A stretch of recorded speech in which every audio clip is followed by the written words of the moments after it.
요즘 오랜만에 찾아뵙는데요. 요즘 어떻게 좀 지내고 계시는지. 정말 오랜만입니다. 이 누추한 곳까지 또 이렇게 인터뷰하러 와주는 기자들도 거의 없는데 역시 일요서울 TV 훌륭합니다. 감사합니다. 요새 화려한 백수 생활을 잘 지내고 있죠. 처음에는 정말 좀 힘들었는데 이것도 사람이 이제 한 달, 두 달 지내다 보니까 또 어떻게 적응하게 마련이더라고요. 벌써 7개월이 지났다는 게 실감이 안 날 정도입니다. 벌써 7개월이 지났나요? 네, 선거 끝난 지.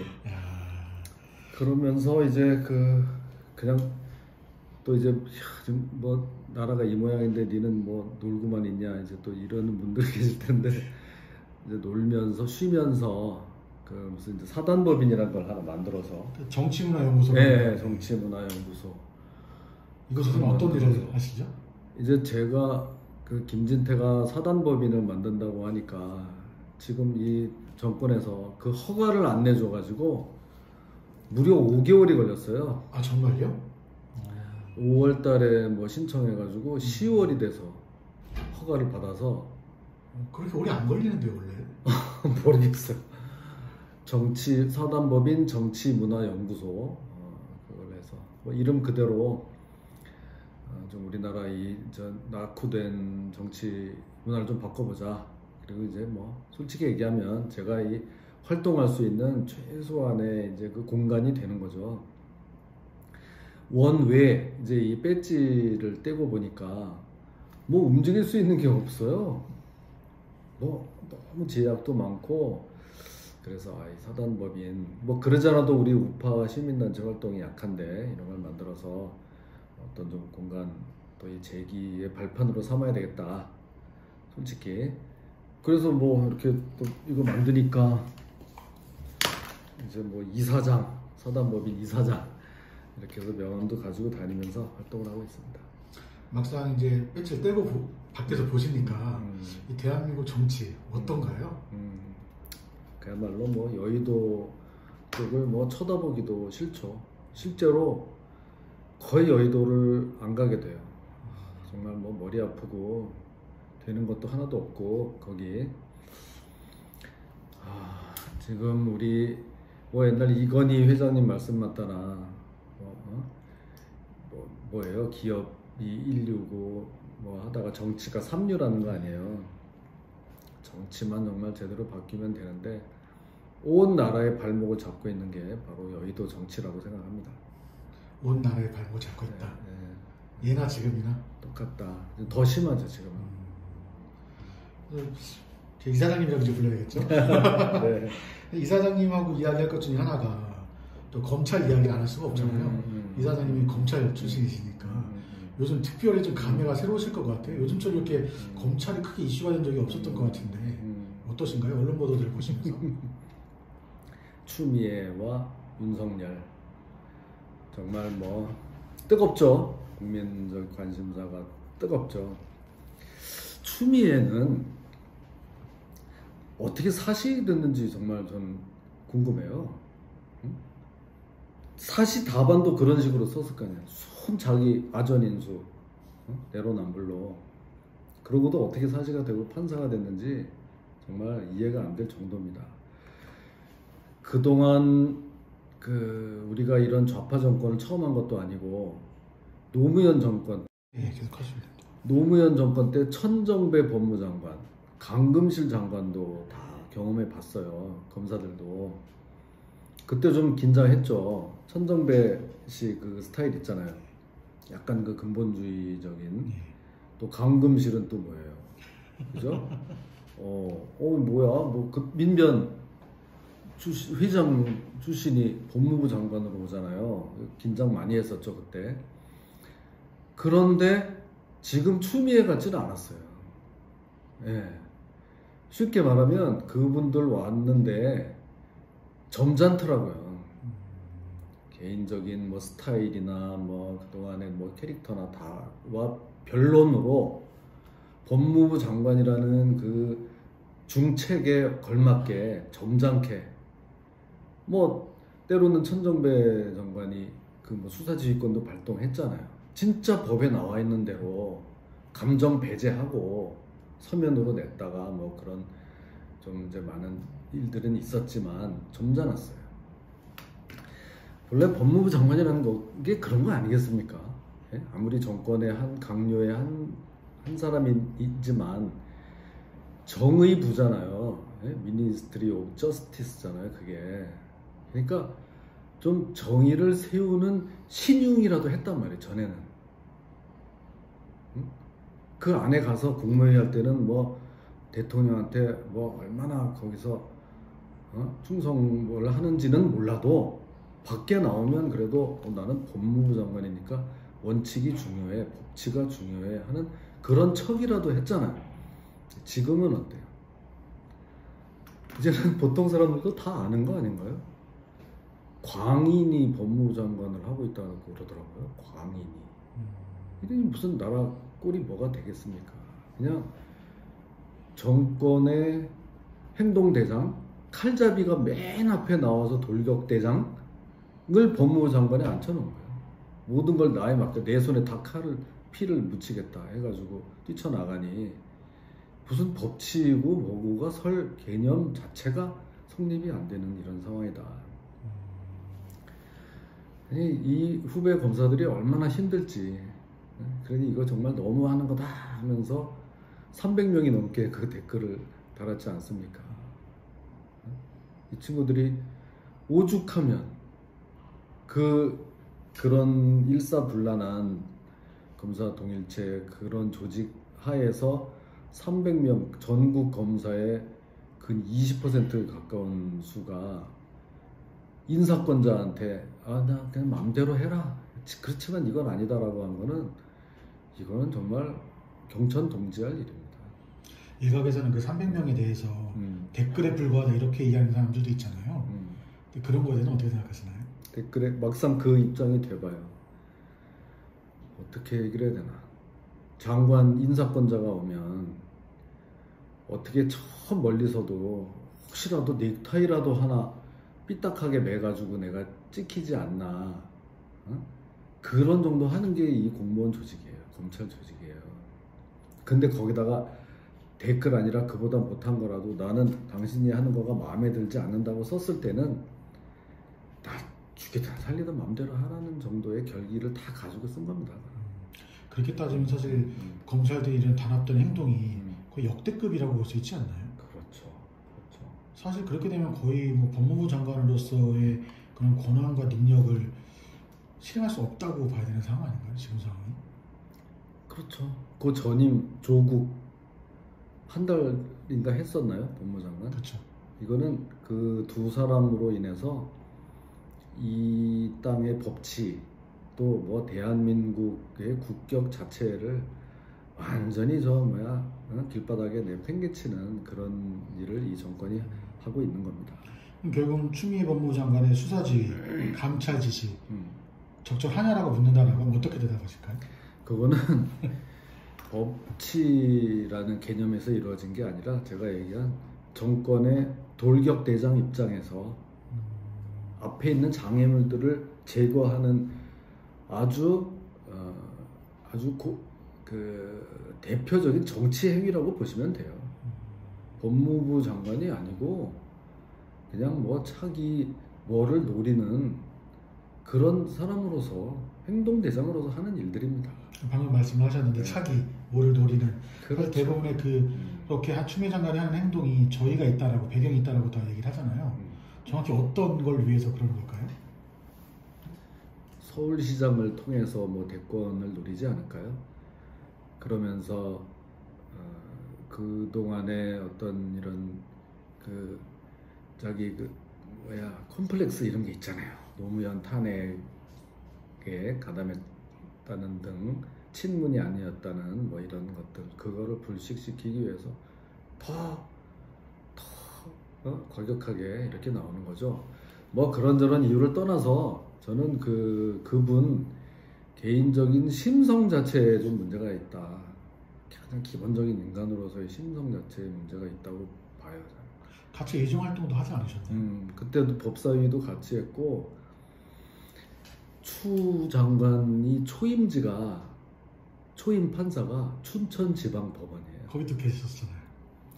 거기에 그때 제가 검사가 아니고 사법연수생, 연수원생 시보 그 연수를 받으러 그 춘천 법원에 6개월을 있었어요. 그러니까 그 이제 판사님으로 처음 만났죠. 그때 기억은 그래도 좀 예뻤어요. 그때는 다 그렇게 생각했어요. 이런 미모에 뭐 좀 카리스마도 있어 보이고 굉장히 눈에 그 띄는 그런 스타일이었어요. 그런데 저렇게까지 독할 줄은 몰랐고 그때도 이미 재판을 할 때 그 지역사회에서 이거 좀 고개를 갸웃갸웃하는 일이 있었어요. 제가 듣기로 뭐 민사재판을 하면 예를 들면 그냥 돈 있는 분이면 그거 그냥 갚아주지 뭘 그러냐 이런 식으로 재판을 그거는 법도 필요 없죠. 그냥 지금 하는 거와 비슷한 그런 조짐이 그때도 벌써 보였어요. 판정이나 이런 걸 할 때 법을 중심으로 하는 판사가 아니고 그냥 돈 있으면 그냥 주지 왜 없는 사람을 왜 힘들게 하냐 이런 식의. 어쨌거나 인연이 좀 있으셨네요. 예. 직접 그때 그럼 뭐 이야기하거나 이런 적은 없으셨던 거죠? 이제 거기는 이제 단독 판사, 초임 판사로서 그러고 저는 15 신분이었으니까 그렇게 했지만 거기는 워낙 시골이어서 춘천 강원도 그러니까. 서로 좀 어느 정도는 압니다. 그때 사실 뭐 검사분들이나 판사분들 몇 명 되지도 않고. 사실 이제 뭐 많은 사람들이 이런 추미애 법무부 장관의 윤석열 검찰총장에 대한 이런 업무 배제 이런 것들이 부당하다라고 생각을 하면서 또 한편으로는 검찰총장이 이제 가족과 관련된 사건들 관련해서 왜 수사를 하지 않느냐 이런 또 지적도 있잖아요. 거기에 대해서는 어떻게 생각하시나요? 참. 그리고 방금 아까 내가 그 추미애 장관이 예뻤다고 한 거는 30년 전 얘기고요. 30년. 그때가 그러니까 정확히 31년 됐는데 지금은 얼굴이 많이 바뀌어서 지금 그거 예쁘다 그러면 김진태 눈이 왜 그렇게 됐냐고 또 하실까봐 그 말씀드렸고 저 윤석열 가족 사건이요. 사실 그거 그 인사검증회 때 의원님이 먼저 말씀을 하셨잖아요. 그러니까 어제 보도된 거에 의하면 뭐 윤석열이 여야 후보를 다 통틀어서 1위가 나왔던데 이거 참 또 답변 잘해야 되겠네요. 제가 또 윤석열을 또 왜 비판하냐 이제 할 수가 있는데 그 장모 사건 이런 거는 재수사 저는 해야 된다고 봅니다. 이게 시기의 문제지 언제 해도 하게 됩니다. 차라리 제가 작년 지금 인사청문회 한 게 굉장히 오래된 것 같은데 작년이에요. 1년여밖에 안 지났어요. 작년에 제가 이거 하라고 그랬잖아요. 이게 이렇게 문제가 많고 당사자가 있어요. 어떤 사람이 윤석열 장모를 고소했는데 고소한 사람이 도리어 구속이 됐어. 그럼 피해를 입었다고 주장한 사람이 너가 도리어 무고다 해가지고 구속이 됐다고. 10몇 년을 따라다니면서 억울함을 호소해. 그런 상황이에요. 이 양반 얘기를 들어보면 이거 정말 이게 문제가 있겠는데 이런 생각이 들어요. 그러면 그때 그 인사청문회 때 제가 야당 의원, 법사위원으로서 이렇게 지금 계속 문제 제기가 되고 있으니 이거에 대해서 수사를 해라. 뭐 검찰총장 될 사람이라고 얼렁뚱땅 넘어가지 말고 이렇게 얘기를 했더니 민주당에서 웃기지 마라. 우리 훌륭한 우리 총장 후보를 가지고 뭔 소리냐. 언론도 저 김윤태 뭐 어차피 총장 될 걸 가지고 괜히 그런다. 우리 당 의원들까지도 좀 패배주의에 그때 윤석열이 우리 야당에서 뭘 좋아했어요. 적폐수사의 장본인이잖아요. 그런데도 저만 목소리 높이면서 이거 해야 된다 했는데 참 제가 그때 그랬습니다. 윤석열은 언젠가는 저게 발목을 잡을 거다. 근데 그런 그 날이 생각보다 빨리 온 거예요. 지금 이제 한 1년 남짓 됐는데 여기서 또 아니 뭐 저도 그런 생각은 할 수 있어요. 지금 한참 추미애와 문재인과 각을 세우고 가니까 왜 지금부터 흔들기를 하냐. 아, 그건 정치적인 어떤 특정인을 타겟으로 한 정치적인 탄압 아니냐. 뭐 이렇게 볼 여지도 있어요. 그렇지만 윤석열 총장 입장에서는 이거를 넘어가야 됩니다. 그 본인을 위해서도 그렇고 저는 일관성을 가지고 어떤 문제가 있고 그것에 대해서 진실을 규명해야 될 거는 언제든가 한 번은 해야 된다. 나는 그거를 작년에 하기를 원했는데 지금이라고 해서 이젠 또 윤석열을 보호해 줘야 되니까 하지 말자 그러면 그 사람들이나 너나 똑같은 게 되는 거예요. 언제라도 하시라도 해야 되는데 빠르면 빠를수록 좋다. 그렇게 봅니다. 이게 어떻게 보면은 본인이 결정을 하면 할 수 있지 않나요? 그렇죠. 그리고 지금 본인이 하기 싫다고 안 하는 건가요? 저 어떻게 되는 거예요? 공식적으로 하지 말라고 한 건 아니니까 그거에 대해서 알 수는 없는데 사실 제가 볼 때는 본인이 판단을 할 수 있다라고 하면 지금이라도 의원님 말 맞다나 수사를 하도록 하는 게 맞는데 일절 그 부분에 대해서는 본인이 이제 개입을 안 하고 있는 것 같더라고요. 지금 상황에서는 이제. 그러니까 더 이 분위기 험악해지기 전에 그거는 어떤 별도의 독립된 뭐 특임 검사나 뭘 해서 그 한번 매를 맞아도 맞고 가는 게 저는 맞다고 봅니다.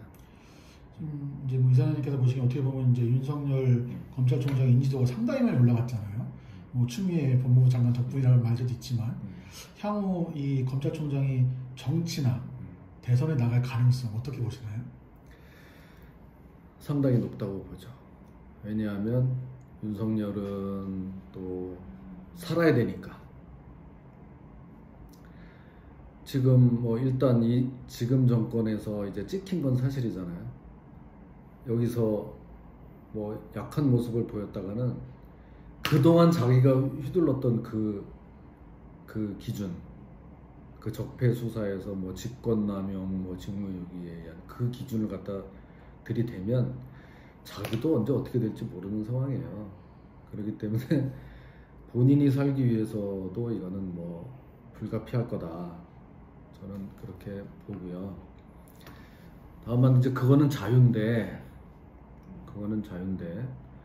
과연 우리 그러면 이 정권에 실망한 분노한 민심이 윤석열에 가서 우리가 기대를 그렇게 가지고 밀어줘야 할 것이냐는 또 다른 문제다.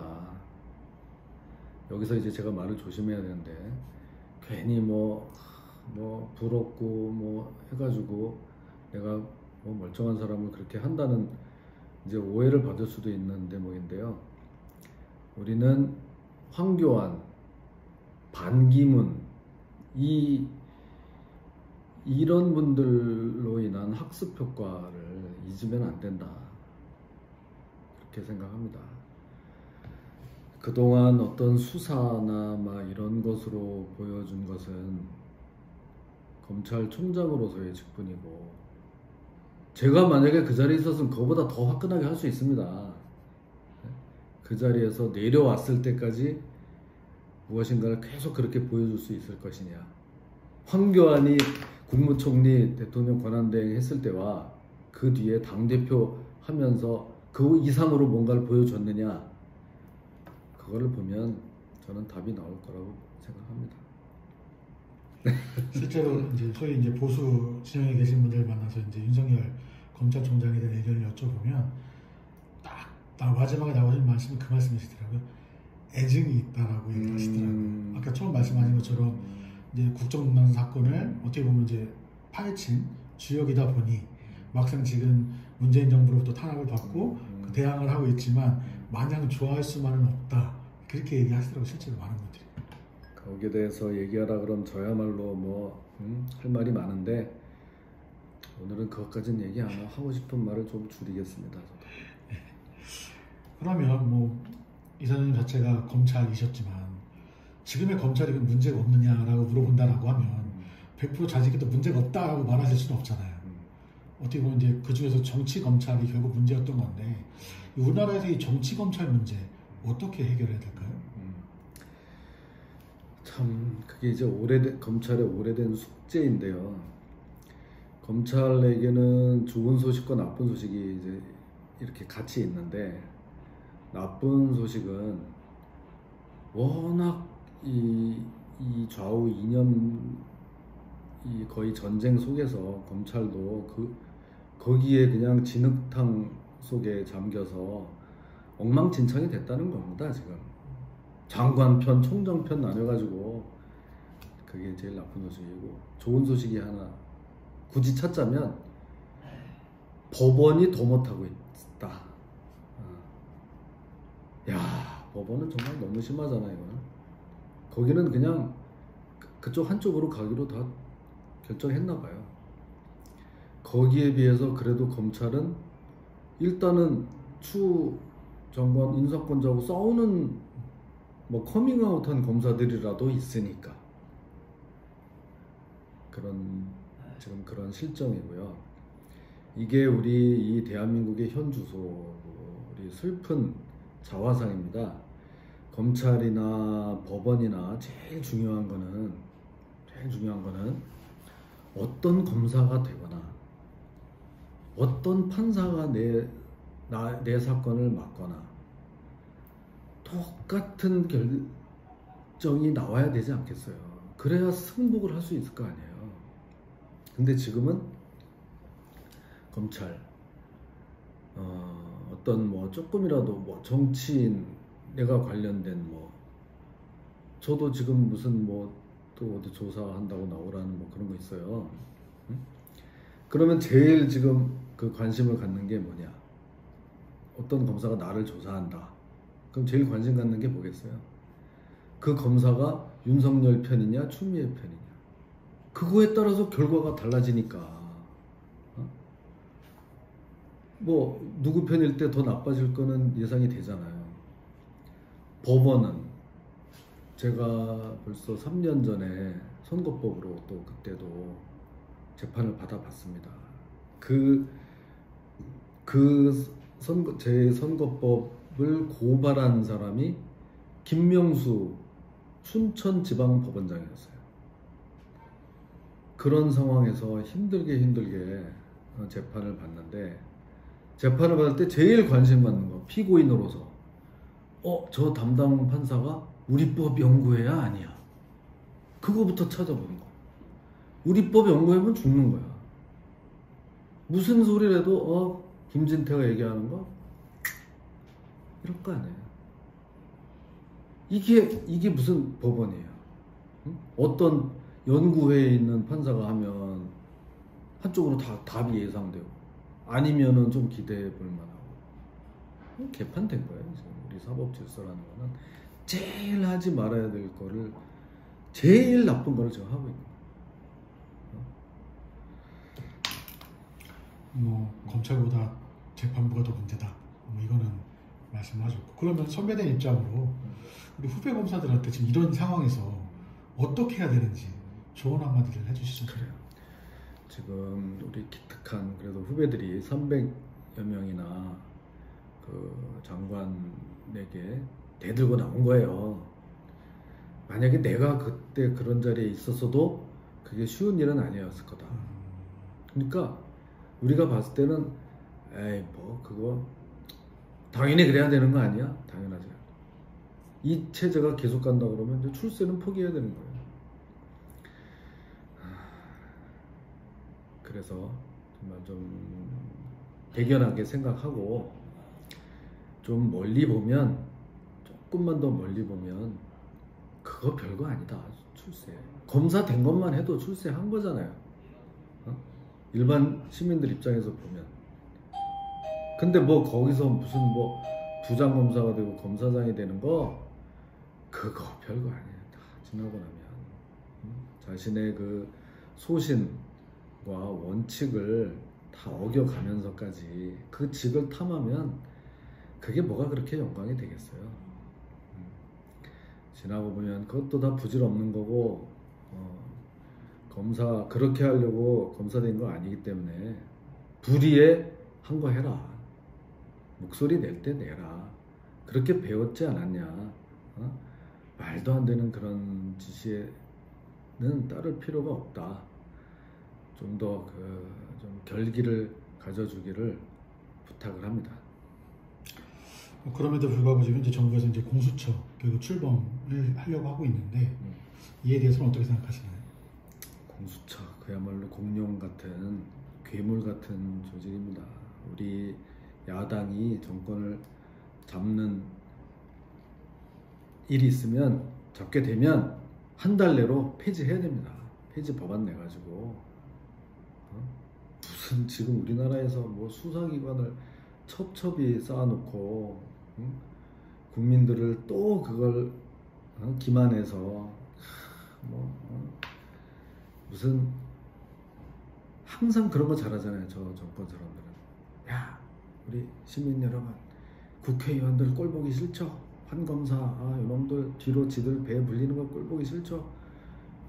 이놈들 그동안 잘 빠져나갔죠? 이놈들 혼내주기 위한 겁니다. 이렇게 얘기하면 와 맞다 다 박수 치잖아요. 그게 뭔지도 모르면서 그렇게 하지만 실제로는 아주 그 위헌적인 문제가 많은 지금 현행의 헌법에 맞지 않는 이런 거를 만들어 놓고 실제로 운영은 야당 자기들 말 듣지 않는 사람들 뒤에 가서 다 잡아들이는 이런 거로 운영될 게 뻔합니다. 북한의 정치 보위부 같은 조직 이것까지 이제 설립이 돼서 운영이 되면은 지금도 이 사회주의 독재를 하고 있는데 이제는 정말 숨도 못 쉬게 됩니다. 이걸 좀 아셔야 됩니다. 혹시 공수처장 후보 명단 좀 보셨나요? 뭐 몇 명 이름이 나오죠. 좀 눈에 띄는 사람이 좀 있으실까요? 뭐 몇 사람이 이렇게 나오는데 저는 의미 없다고 봅니다. 그 이유는 왜냐? 공수처장이 조금 뭐 이런 좀 당차고 소신파가 만약에 가기도 힘들겠지만 그런 사람을 시켜주지도 않겠지만 만약에 그런 사람이 갔다 하더라도 이거는 통제가 안 됩니다. 아직도 그런 우리 야당 중에서도 야 그래도 이거를 좀 괜찮은 사람으로 좀 이렇게 앉혀놓으면 그래도 조금 덜 하지 않겠나 이런 기대를 가지고 있는 사람들이 있는데 좀 순진한 기대입니다. 그거는 거기다 이렇게 세워놓으면 그 조직의 어떤 그 생리 뭐 이거에 의해서 굴러가고 처장 한 사람이 그걸 어떻게 말려요? 야당 하나 잡았으니까 이번에는 여당 잡자. 그걸 어떻게 그 사람이 혼자서 그걸 해요? 막을 수가 없습니다. 굴러가기 때문에 큰 기대도 하지 않고 뭐 그렇더라도 지금 뭐 최대한 좀 뭐 합리적인 사람으로 뭐 노력은 할 필요가 있겠죠. 저 공수처란 걸 완전히 폐지하지 못하는 한 노력은 하되 저는 그렇게 큰 기대를 하면 안 된다고 보고 이런저런 것에 대해서 그저 뭐 방법은 다른 거 있습니까? 국민들이 좀 제발 좀 이제 그걸 깨우치고 이런 거 저런 거 다 경제고 뭐고 다 들어먹고 지금 나라 엉망됐는데 무슨 공수처 같은 거 만들어서 그냥 그나마 정권에 대해 비판하는 사람들 잡아놓고 이거 하면 지금 우리가 무슨 중국이나 북한 공산당 독재하고 다를 게 뭐냐 이거를 좀 제발 좀 아시고 당장 이제 있을 좀 우리 선거에서 표로 좀 심판해 주시기를 부탁드립니다. 지금 선거 얘기를 하셨으니까 이제 재보궐선거 이야기 좀 해보려고 하는데요. 지금 이제 부산하고 서울에서 이제 내년에 재보궐선거가 이뤄지잖아요. 근데 아직까지 뭐 마땅한 후보들도 아직은 없습니다. 이것도 말씀하신 대로 결국 국민들이 국민의힘 편에 들어서 지금 표로 행사해 주셔야 되는데 아직까지 그러기엔 또 국민의힘이 제 역할을 좀 못하고 있는 것 같고 좀 어떻게 정치인으로서 어떻게 보면 뭐 어떻게 한 발짝 이제 밖으로 나와 계시긴 하지만 내년 재보궐선거를 어떻게 치러야 될지 그리고 후보 좀 어떻게 뽑아야 될지 한번 조언을 좀 해주시죠. 그러게요. 저는 좀 이제 곤혹스러운 게 어떤 분들은 저보고 와서 우리 보수 우파에 왜 이렇게 사람이 없냐 윤석열이라도 밀어야 되지 않겠냐. 저한테 그렇게 물어보시니 참 제가 뭐라고 말씀을 드려야 할지. 지난번 요 전번 대선에 우리 당 그 경선에 나가서 어쨌거나 그래도 2등으로 했던 사람한테 근데 저는 아예 보이지도 않는 거죠. 거기다가 뭐 윤석열을 밀어야 된다는 소리를 저한테 이제 하니 참 그 답변하기가 난감한 이런 상황인데 이제 그렇다고 뭐 제가 뭐 꼭 서운하다는 말을 이제 드리는 게 아니고요. 사람이 없다 하는데 그 사람이 어디서 갑자기 하늘에서 뚝 떨어집니까? 그런 걸 바라는 그 심리가 저는 더 문제라고 생각해요. 어디서 다 조건이 갖춰진 사람을 뚝 떨어지길 기다리는 거, 우리를 구세주 같은 그런 심리에서 반기문, 황교안, 이제 뭐 윤모까지 이제 거기에 편승해서 자꾸 나오는데 저는 그거는 굉장히 좀 문제가 많다고 보고 그러면 사람을 뭐 왜 없어요? 또 굳이 발굴해서 뭐 키우면 되는데 그러면 누구를 그냥 그 우리 일반 대중이 누구를 발굴해서 키워주기까지는 그건 이제 힘들잖아요. 그러면 니들끼리 마음껏 경쟁해서 어디 누가 뭐 후보나 주자로 뛸지 한번 살아서 올라와 봐봐. 무대에 몇 명이. 그러면 우리 이런 저 유권자들이 한번 누가 괜찮은지 눈여겨볼게. 요 정도까지는 해줘야 되지 않을까요? 우리 당에서. 근데 아직 당에서 또 그런 움직임이 없지 않나요? 그거는 정말 해야 돼요. 지난번 총선처럼 이 중요한 국회의원 선거에서도 저는 사가 있었다고 봐요. 사심이. 여기서 또 한 번 그런 짓 했다가는 저는 정말 큰일 납니다. 그러니까 적어도 이번 선거에서는 김종인 뭐 위원장 뭐 이런 몇몇 지도부가 제발 사심 버리고, 사심이라는 게 뭐겠어요? 누구 또 하나 가서 자기한테 고분고분한 사람 갖다가 해서 나중에 뒤에서 좀 영향력 아니면 그런 거라도 바라고 자기한테 삐딱한 사람은 미리미리 배제시키고 그런 게 사심이지 뭐겠습니까? 공정한 룰을 만들어서 무슨 무슨 트로트 한두 방식 그런 거 있다면서요. 공개 오디션처럼. 네, 그런 거를 해서 자기들은 빠지고, 아니 김종인 할아버지 이제 몇 달 되시면 이제 대구로 가실 분이 뭘 거기서 무슨 영화를 더 보시겠다 그래요. 가지고 룰만 만들어 놓고 빠지고 거기서 올망졸망 한 10명쯤 된다 그래요. 그 사람들이 자유롭게 나와서 우리 대중하고도 좀 교감을 하면서 그렇게 하면 그 중에서도 또 무럭무럭 크는 사람이 있지 않겠습니까? 네. 상대적으로 국민의힘이 제대로 이제 역할을 못하다 보니까 또 제3당 또 이야기 나오잖아요. 그것에 대해서는 어떻게 생각하시나요? 그런 얘기도 이제 제가 많이 듣죠.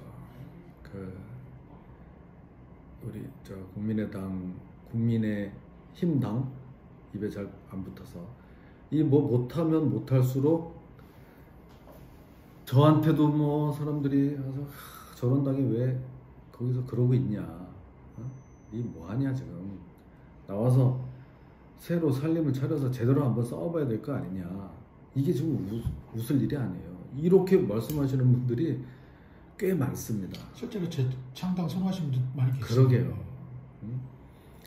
이런 상황에서 저는 조금만 더 기다려달라 이렇게 말씀을 드립니다.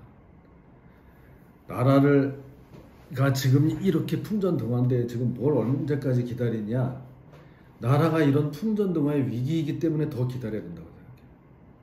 여기서 자칫 조금 더 가볍게 움직였다가 그 103석 남아있는 당을 완전히 이제는 문의도 우파가 아닌 당으로 그냥 포기해버리면 그거를 새로 만들어서 가기에는 우리가 진지전으로 이제부터 싸우기에는 너무나 이 상황이 지금 급박하기 때문에 거기서 싸워서 제대로 된 당을 만들어 보자 하는 게 현재까지 입장입니다. 예, 좋은 말씀 해주셨네요. 네, 주요 내용 뭐 이 정도 해주시면 될 것 같고요. 네. 그래서 우리 오랜만에 뵀으니까 네. 저희 시청자분들께 인사만 한번 해주시죠. 아유, 네. 뭐 앞으로 계획이나 같이 해가지고. 네, 네. 예, 우리 애국 보수 우파 우리 시민 여러분 정말 반갑습니다. 김진태입니다. 그동안 참 많은 일들이 있었고요. 저를 성원해 주시는 많은 분들 정말 고맙게 생각하고 있습니다. 우리 뭐 대한민국 국민이면 다 같이 어려운 시기를 보내고 있는데요. 그동안 또 많은 또 인물들 와서 우리 주변에 같이 했다가 또 또 욕을 먹기도 하고 많이 그러고 있는데 또 요즘 이제 여러분들이 보시기에 제가 요새 뭐하냐 뭐 잘 안 보인다 또 이렇게 보시는 분들도 계시겠지만 지금 뭐 재충전을 하고 있습니다. 제가 누굽니까?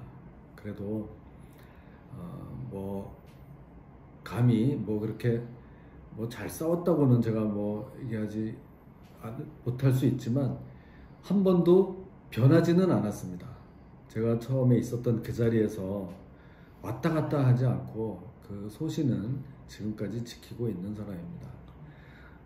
가슴에 그 울분이 차오르지만 그거를 또 안으로 삭히면서 또 다음을 준비하기 위해서 또 이렇게 몸부림을 치고 있습니다. 그 다음에 기회라는 건 생각보다 빨리 올 수도 있습니다.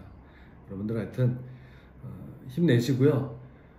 너무 스트레스 받지 마시고 이게 지금 몇 달에 끝낼 그럴 좀 상황이 아닙니다. 조금만 더 긴 호흡으로 이렇게 계시면서 저 의리의 김진태 한번 좀 믿어주십시오. 고맙습니다.